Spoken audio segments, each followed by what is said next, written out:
Hi, welcome back to the course of Understanding Natural Language Understanding. This is lecture 2.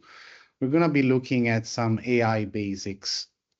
So today is an amazing time to be alive because AI is advancing so fast. It's becoming very ubiquitous. Uh, but there are also people that are a bit concerned about the fact that AI may replace a lot of jobs. And so much that even Nobel laureate Geoffrey Hinton says it's better that you go and train to be a plumber. So if you are interested in this kind of topics, I recommend you to read the recent IMF report that talks about the AI Preparedness Index. So what's new now is that unlike other revolutions that we had as humanity in the past, like agricultural revolution, industrial revolution, and the internet revolution.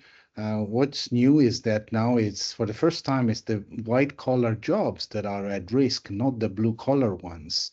But still, those advanced economies that are embracing AI early actually are the ones that are more prepared to these changes. So as it happened in the past, new jobs will be found and some jobs from the past will be lost. But it's also a matter of what kind of impact AI is having on humanity. And one thing that we started thinking about is if we have so many powerful tools like large language models that can produce so much data, how long will it take before they will basically produce all the possible data? And then after that kind of singularity point, everything will be plagiarized.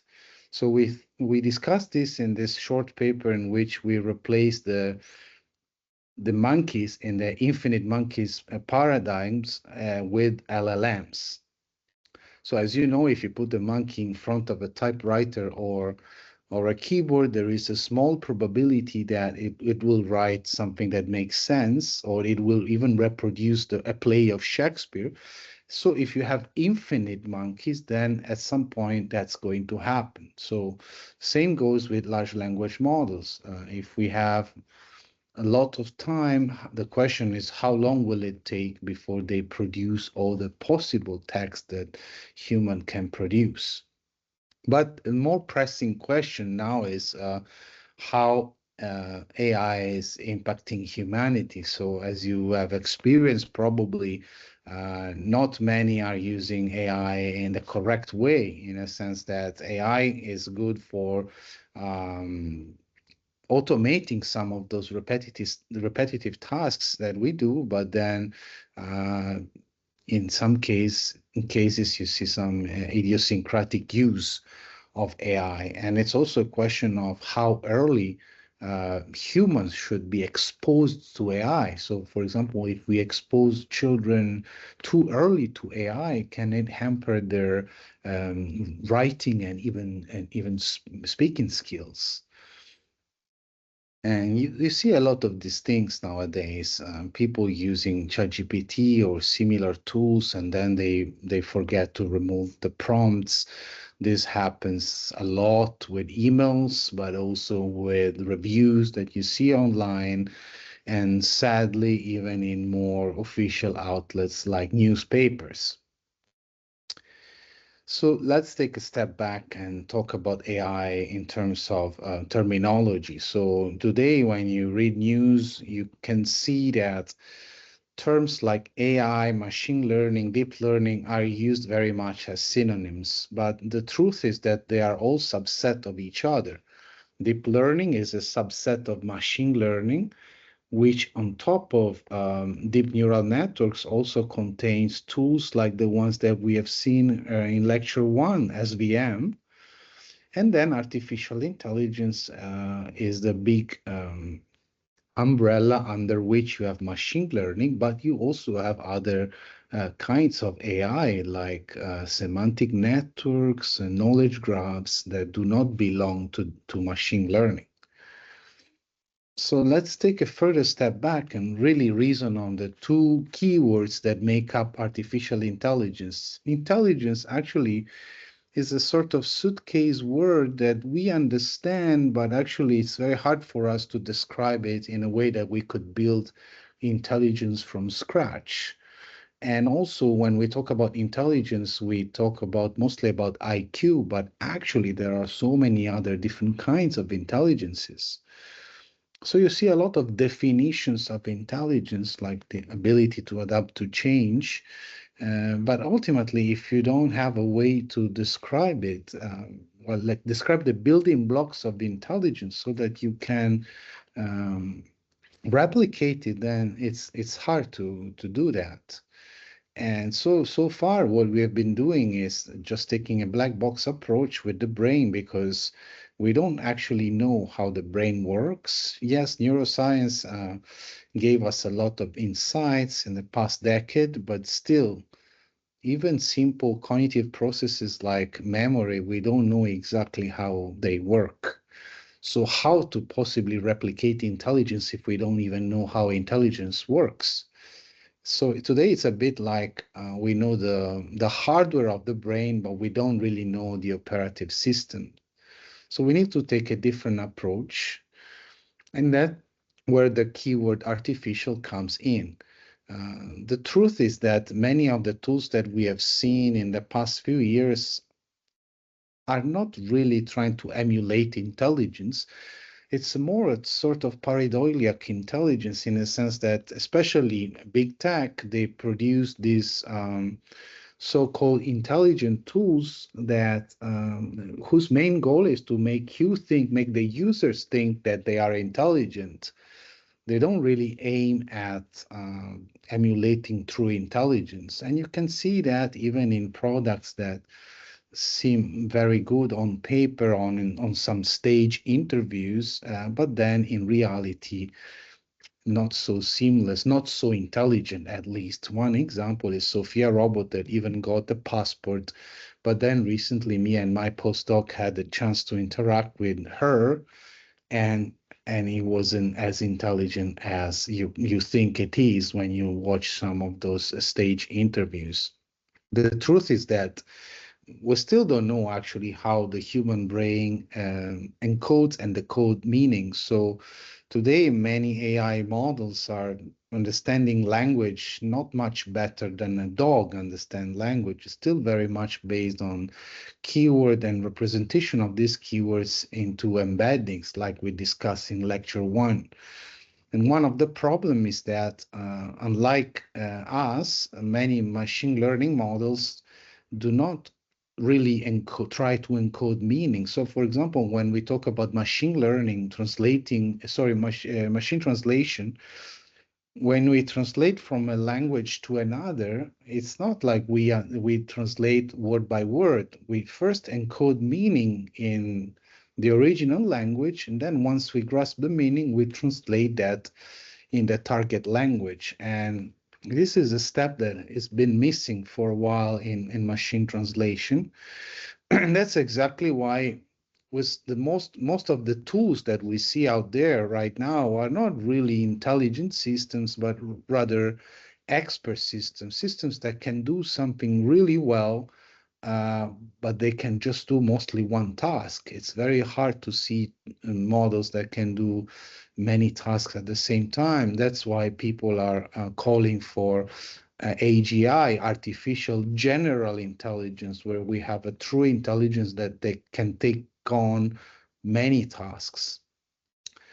So AI today is really focusing mostly on the mimicry of intelligent behavior. And you can see that in many examples whereby if you just change a few pixels in an image or a video, you can easily fool the algorithm. So that tells you a lot about the reasoning mechanism of the algorithm, which is at the very least very different from ours. And this is based on some of the limitations that AI still has today. So for once, the fact that it's very much dependent on the training data that we use. So this is also an important point that we made on lecture one. Consistency is also a problem because we have these bigger models, and sometimes there are so many parameters involved that By changing one of these, then we get a higher accuracy on a specific data set, but we don't really know why. And so that's a problem if you want to use scientific method. In terms of scientific method, the other problem is reproducibility. Sometimes it's not clear whether some groups are demonstrating the superiority of their model or their budgets. It's very hard to reproduce the same results that have been published sometimes. But the most important issue is transparency. When we use black box algorithms like deep neural networks, it's very hard to understand why we get specific outputs. So we haven't really talked about neural networks yet. So let's try to look at it. Let's try to take like a mini 5-minute crash course on neural network. So I'm sure you've seen this image before.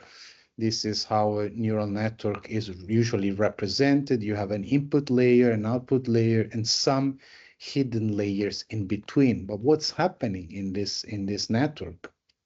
So the key element is the node, and each node is trained to let information pass or not based on a specific threshold.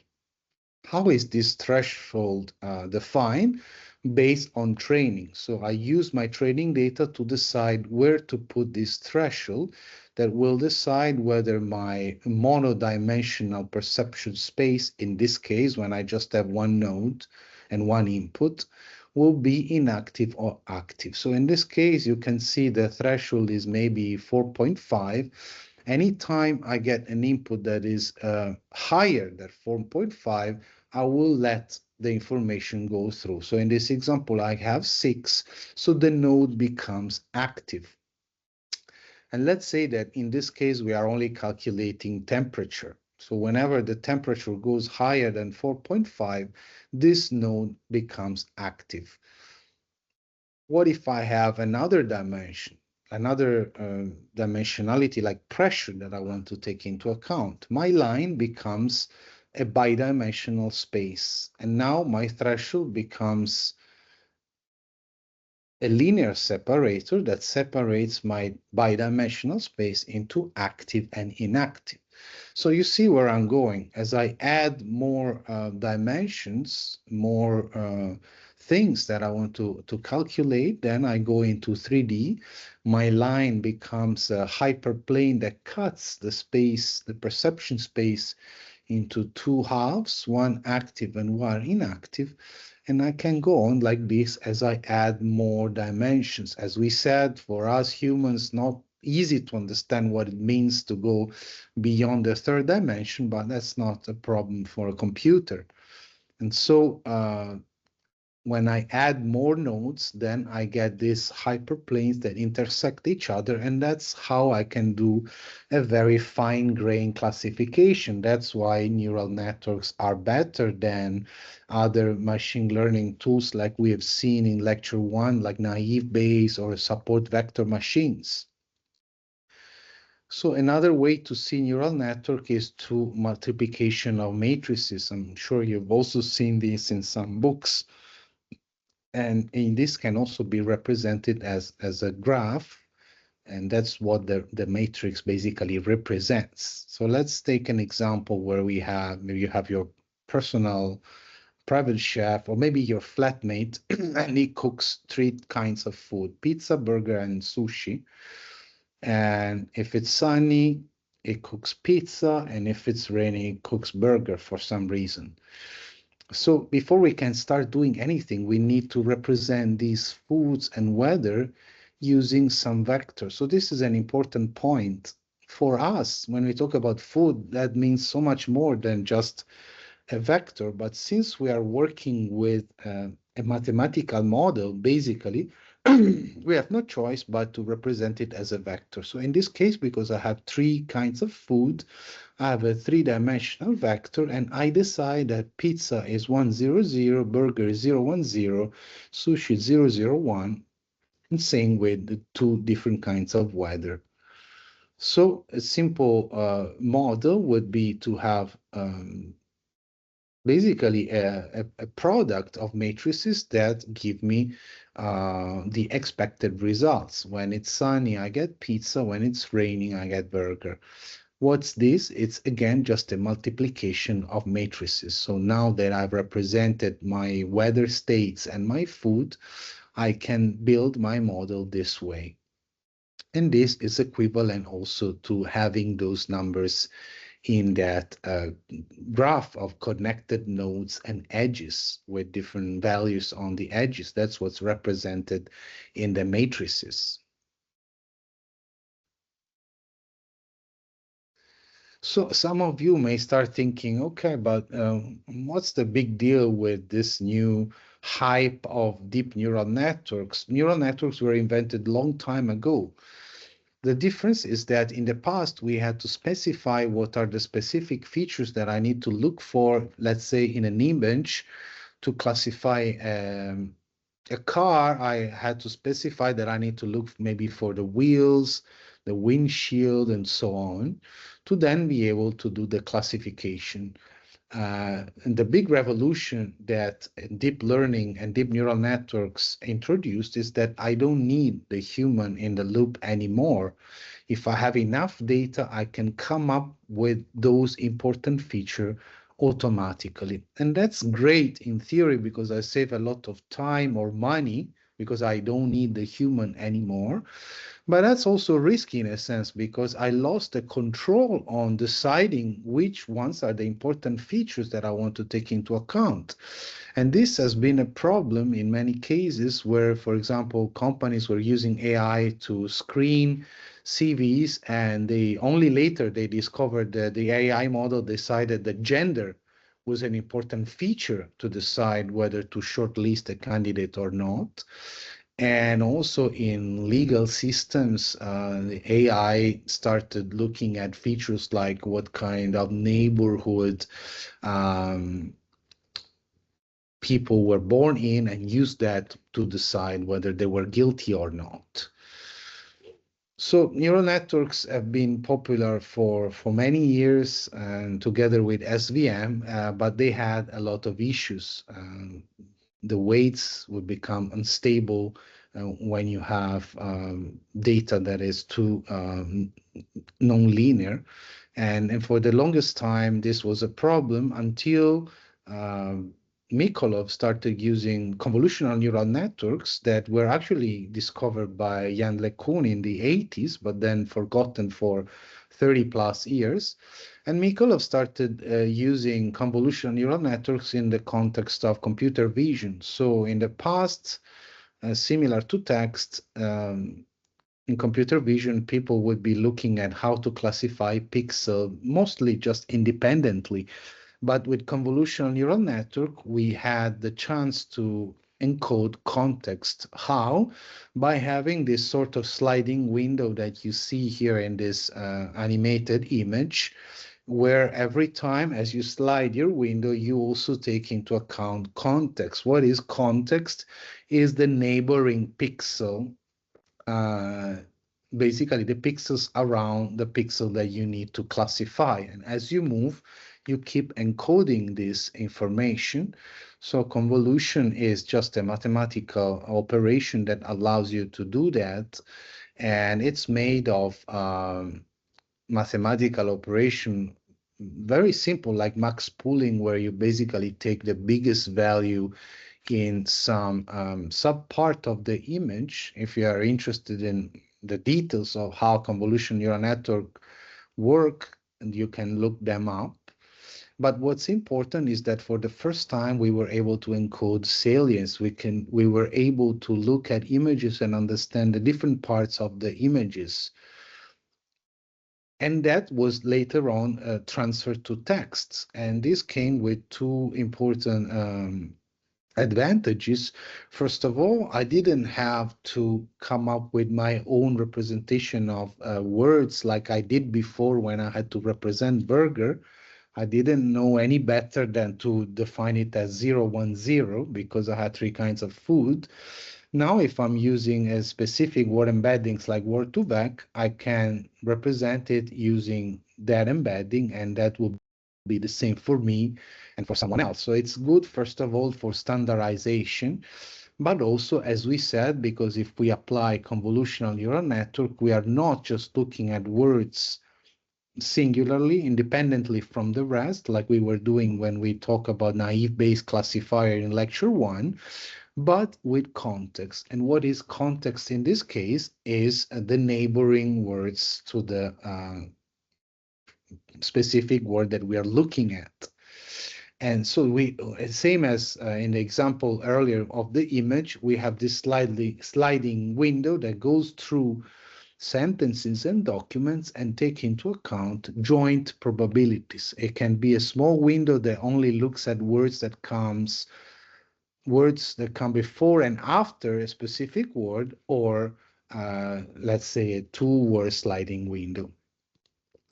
And what was very cool in the beginning, where the first word embeddings came about, is that they also seem to encode some semantics of the words that they were representing. So the very famous example is this example where you have the embedding of king, you subtract the embedding representing man, you plus the embedding representing woman, and then you get something very similar to the word embedding of queen.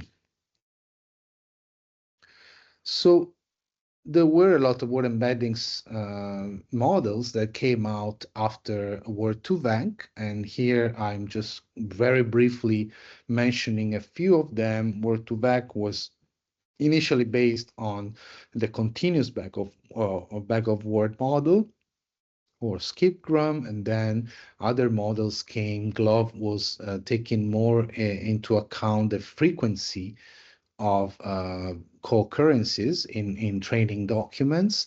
Then fast text by Facebook also started to look at morphology of words, so that, for example, words that share the same lemma or the same root word would have similar word embeddings. And finally, Elmo has also been the state of the art for quite a while, because it was using dynamic embeddings. And this was done through a bidirectional LSTM. What is LSTM? We'll talk about that in a minute. I just want to mention the last one, BERT, which is based on transformers, which is currently the state of the art in machine learning. And it has a huge family of different models. The one that is mostly used in NLP is Roberta. So we haven't explained what a transformer is yet. We'll see that later. First, I need to finish my story of neural networks. So we talk about feed-forward neural networks. We talk about convolutional neural network. Then came the recurrent neural networks that were called so because of this feedback loop, which is similar to backpropagation, but slightly different. So if we take back the example of the flatmate that is cooking different foods, the strength of recurrent neural networks is that they can very well encode sequences. So if I have this chef is cooking these kinds of food in this exact sequence, then a recurrent neural network is helping me to do that. It's helping me to encode a specific sequence, so that if I have, for example, sushi, I know that next, after multiplication of matrices, I get pizza. And this can also be represented, as we've done before, as nodes and edges. But then I have this feedback loop that helps me to handle situations like this. I have a fixed sequence, but then I also have conditions like this. If it's sunny, he cooks the same food as yesterday, maybe because he was too lazy to cook and went out in the sun. Only when it's rainy, then it goes on with the normal sequence. How do we do that? Again, it's just a multiplication of matrices. So I have this new matrix that represents food. When I multiply with pizza, I have what happens, the kind of food that I have in the next one. So this is how I encode the sequence that we mentioned earlier. And I do the same, something similar with the weather, so that I can know when the weather changes. I add them together. So if I have a situation like this, yesterday my flatmate cooked pizza, today is raining, what will he cook today? I merge these two vectors that I built before to obtain this new vector, and then I do a merge operation that allows me to go from something that I don't know, because I was working with Boolean numbers before, with Boolean vectors. Now, after I merge these two with some nonlinear operation, I get my 0, 1, 0, which is again my burger. So this is only to highlight the fact that no matter how sophisticated these neural networks become, it's still a mathematical model, it's still a multiplication of matrices. So recurrent neural networks, especially LSTM, have been very popular for quite a while. But they had a few issues. The vanishing gradient problem, which is common to most neural networks, but also, most importantly, they were very hard to parallelize. Why? Because they had to follow the sequence. So, for example, to look at the document, it had to go from the first part of the document all to the very end in a sequence, and these had a lot of problems. So that's why later on came the sequence to sequence model.